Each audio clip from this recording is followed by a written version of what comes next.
There's a popular Zen saying that you should sit in meditation for 20 minutes each day unless you're too busy, in which case you should sit for an hour. And now this saying is the essence or the epitome of why we should take regular retreats to clear our mind and get away from the stresses and strains of daily life. I'm going to break the video up into three parts that the retreat can affect.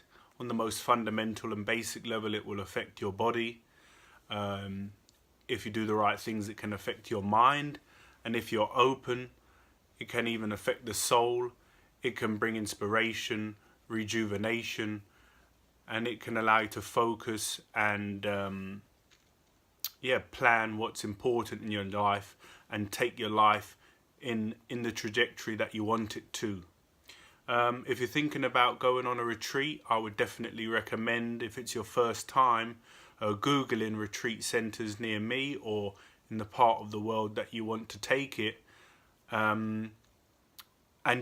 Take the main ones are the Christian retreat centres, which come with religious overtones, or the Buddhist retreat centres, which a lot more secular, some of them, and there's some meditation and mindfulness. So it's up to you what you want to take, but there's a lot of options available. So on the bodily level, on the most fundamental level, it's time away from your daily routine, some me time, to get away from it all, if you like. It's just a break, to take a break.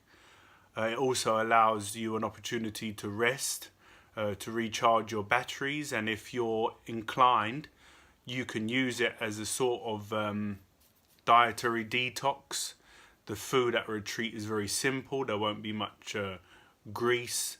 If it's a Buddhist center, there won't be any meat. And so you can use it to detox your body and your whole system. In regards to the mind, this is more of a process, a procedure. So what I would recommend to begin with is to ditch the phone altogether. If you're unable, if it's not possible for you to ditch it, I would say just check it once a day. Set yourself a time where you're going to turn it on. You're going to check if there's any emergencies or if anyone needs to contact you, deal with your business, and then turn it off until the same time the next day.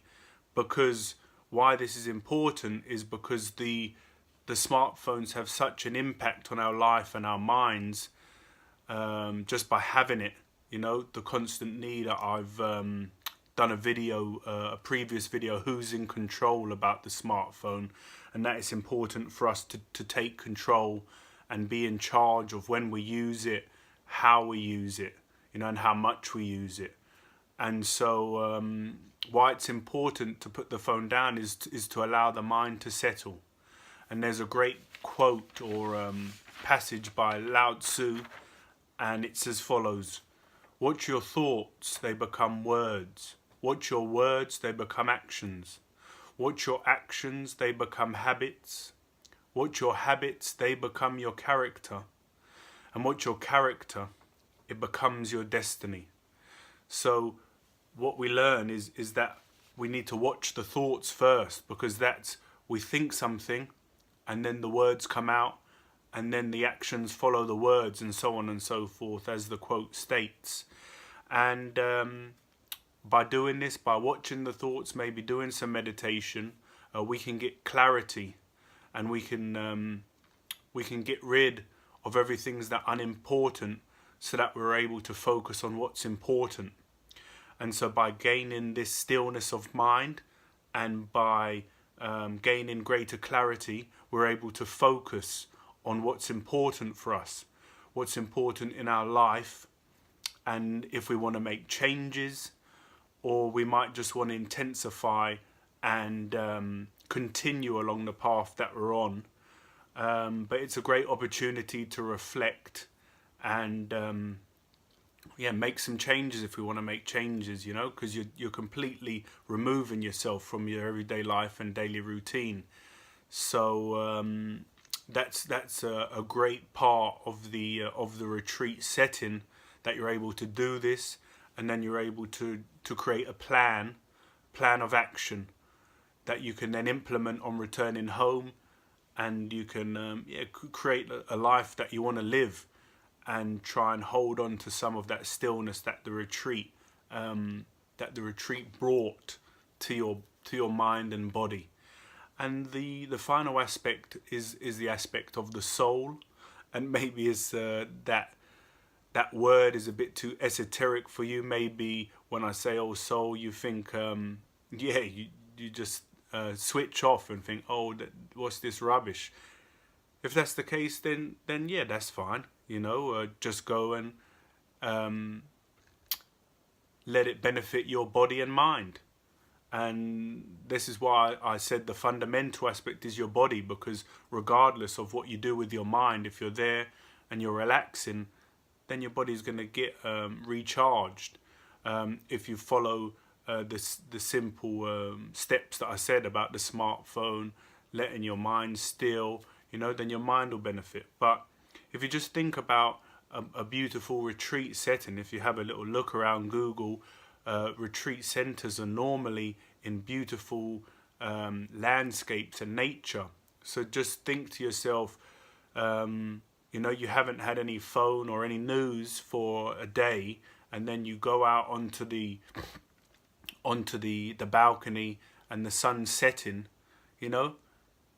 that will impact you. And for me, that's impacting the soul. The soul is recognizing the beauty in nature, and it's recognizing that, and it's enjoying that, and it's becoming grateful for that. In regards to soul, also you can get yourself inspired and fired up. You can take your favorite book or some spiritual book that you enjoy reading, or if you're not a regular reader, then there's probably a book that you've thought of, or people have mentioned, or you've heard mentioned, and it would be a good time to purchase that book and take it with you and to read that book, because as someone who reads a lot, there's great benefits and influences to reading a good book. There's been a few times in my life where I've read a book and I've not been the same man at the end. Some of them are so thought-provoking and they hit so hard that it completely change your life. And if you're going to take a retreat and you're going to do it properly, then ultimately you probably want to make a change. You want to take a different trajectory to the one you're currently on. And finally would be the meditation or spiritual practice.